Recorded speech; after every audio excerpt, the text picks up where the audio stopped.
Welcome everybody to another edition of New Asia Challenge, and today I'm very pleased to be visiting one of my favorite beer companies. It's called Brimmer Brewing, and I have with me today the founder and the brewmaster, Scott Brimmer, with us. Thank you very much for appearing on the program. Thanks for coming by the brewery, and it was nice to show you around, and more than happy to answer some questions for you. Yes, I'm sure the viewers want to know more about you. So could you tell us briefly about yourself? Sure. Yeah.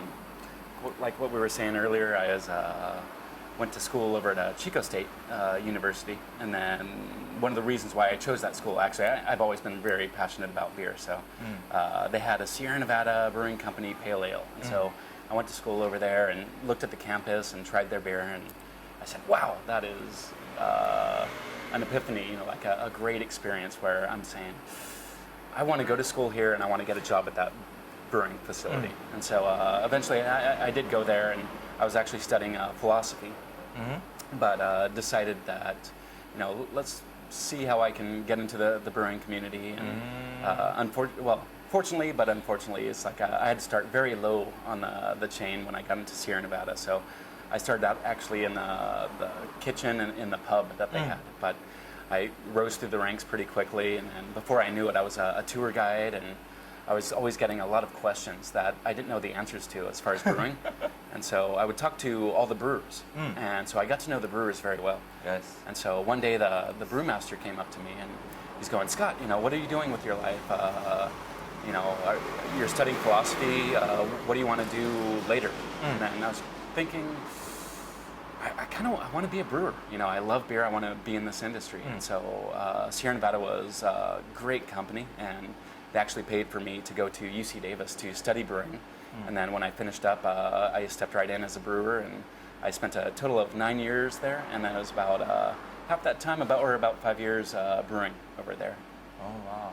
And you have such a rich brewing career at Sierra Nevada. You were 9 years there. So what was the decision that made you come to Japan to set up? Well, back in school, my wife was a Japanese exchange student over at Chico State. And then we had dated, and then she graduated and came back over to Japan. But we got back together, got married, and then lived over in California for quite a while. But unfortunately, her family was in not the best of health, so we decided it was a decision that we wanted to be in Japan to be close to them. And so when I came to, one of the conditions of me coming to Japan and moving was staying in the brewing industry. Yes. And so we used to vacation out here quite often. So I'd go around and taste a lot of different beers, and actually Gotemba Kogen Brewery over in Shizuoka for near Mount Fuji. They hired me on right when I came over, and they were just a great Japanese company to work for. So I was pretty fortunate being a foreigner working for being a brewer in a Japanese company for so long. So I worked there for 5 years. So do you see any differences between working in Sierra Nevada, an American brewer, versus working for a Japanese brewer? They're necessarily different in company style as opposed to just beer styles. Sierra Nevada was more, American, yet kind of English roots to the brewing style. Yes. Gotemba Kogen absolutely tries to replicate the more German style brewing techniques. So that was kind of nice for me, just because I got to experience a lot of the American, English, as well as German brewing techniques. The difference really wasn't that big of a difference. So. I guess just being a foreigner working for a Japanese company, there's going to be differences, but nothing that's any different than working very hard for a brewing company. So. Sure. And I have some statistics here with me, because the current Japanese market is now mature and it's dominated the big five. You got Kirin, Sapporo, Suntory, Asahi, Orion, and then it's about 87.8% of the total market. While for craft beer, it's growing at per annum of 0.5 to 1%. So what are your thoughts about the craft beer industry in Japan? Craft brewing industry in Japan is probably where I would say America might have been probably mid-late 80s. And so that's kind of almost the point where usually late 70s, early 80s. That was like America's original craft beer kind of boom. That's when a lot of the originals were out there, and there was a lot of stuff going on.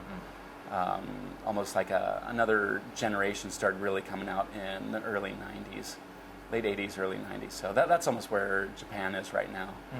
And a lot of the big companies back in America would try to keep them down originally in America, like Budweiser, Coors, stuff like that. So we're not necessarily seeing that so much over here right now, but I do see maybe a similar trend on what's happened in the past in America to what's going on right now. But we're still probably maybe 5-10 years away from the actual big five over here actually trying to either buy out small companies or replicate what we're doing and stuff like that. So I don't really see us as in competition with the big breweries over here.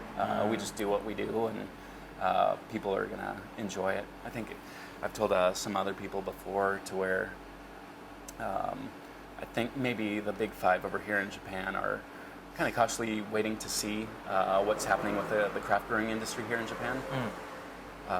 Probably even when it first started up in like the mid 90s over here. Yes. That's when probably a lot of them are like, oh no, it's not going to last, and it didn't really last very long. But now all of a sudden there's a pretty good sized boom, and the people that are involved this time are more people like me that are really enthusiastic, passionate about their product, rather than maybe big companies trying to make a profit off craft beer. So now you've got people like us that are actually passionate, and we're not going to go away. And so maybe some of the big fives are actually going to start paying a little bit more attention, just going, okay, they might start eating into our market a little bit, even though even like 1% would be huge for us over here. It's still nothing for them, but they're going to start paying attention a little soon, I think.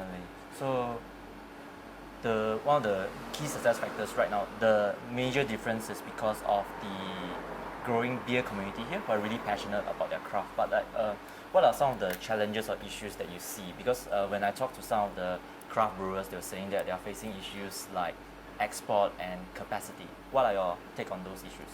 We're pretty much right there too. It's like actually just keeping up with demand is so difficult right now. So basically, within this first year, just our production size that we are capable of in the brewery, within about a year and a half, we tripled in production size, and then we've got some pretty big plans for the next couple of years as well. It's pretty difficult, so it's tough to keep up with demand, but the bigger we grow, so does the demand. So it's like there's going to be no catching up. So everyone says it's a good problem to have, but it's still stressful. Yeah, then you mentioned that there's actually, you can't keep up with demand, especially with the domestic demand. But how do you see, like, for your product, I know that there's still a premium associated with Japanese products, and do you see an opportunity for you to, but perhaps more profitable for you to export out to Asian markets perhaps? Crunching the numbers, it actually turns out to be pretty close to about the same. Because usually if we do export, a lot of times most people want to start off with bottles. And bottles for us is a very labor-intensive process to where we put a lot more man hours into that. And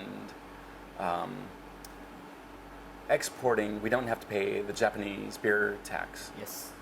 But everyone that wants export wants very low cost, because most beers around the world, most people don't pay very much tax on their beers. Yes. So we still have to compete with a lot of other brewing companies to get a low enough cost to where they don't mind buying like maybe a pallet of beer from us or something like that. So, but for a small company like us, it's also very difficult because we don't want to grow away from our roots too quickly. One of the biggest dangers, I think, for a lot of small breweries like us is, we just started up and all of a sudden, a lot of people want us all over the world. But you have to be careful, because eventually, if it is a true boom, maybe it's going to die down. And without your roots in Japan, then your company's going to fail eventually. So we really want to our most important accounts are here in Japan. So we want to stay true to some of our best accounts over here, and they are our priority. If we have excess beer, then we can export. But sometimes some companies make a mistake of where, they go for the big contracts. Yes. But if that contract dies up, all the people that they originally started out with don't want their product because they felt that. The sense of betrayal. Or Exactly, yeah, kind of like betrayed. It's like, but so we really want to stick true to the roots here in Japan, and if we can grow enough to have enough beer to export, then we absolutely will. Wow. So, looking forward, like, how do you feel about like the industry and yourself in this industry in Japan? Like, perhaps for the next 5 to 10 years, like, or your thoughts or your roles that you think about? Like right now, we're just expanding and expanding, and so I'm a bad self-promoter, but basically, I hope to be one of the better names associated with craft beer here in Japan. So, Wow. So I think we will truly expand more and more, and then get our name all over the world. But also, what's kind of nice about the craft brewing industry is I think we do make, like one of the best quality beer products in Japan. But even if we do export and we get the name out there, then people do recognize Japan as being one of the better kind of craft beer markets as well. So I think it contributes to Japan and the world's knowledge of our beer over here and what we're doing. So Yeah, and I have to agree that the beer that you produce is one of the best, and it shows right here, right? You won actually 2 bronze prizes. Yeah, that was for our the first year, and yeah. we'll get some more this year, I'm sure. So Yeah. that a lot of different small business awards and stuff like that. Yeah. So. Wow. It's been really great to have you on the program, and I learned so much about the beer industry, and especially after looking at this beer and talking about it, I would like Are to you go getting for a thirsty? drink. I'm getting thirsty. I'm All going for right. a drink. We'll have to get you on. Yes. And that's it for this edition of New Asia Challenge. I hope that you guys have enjoyed our exclusive tour of Brimmer Brewing, and see you guys soon. Cheers!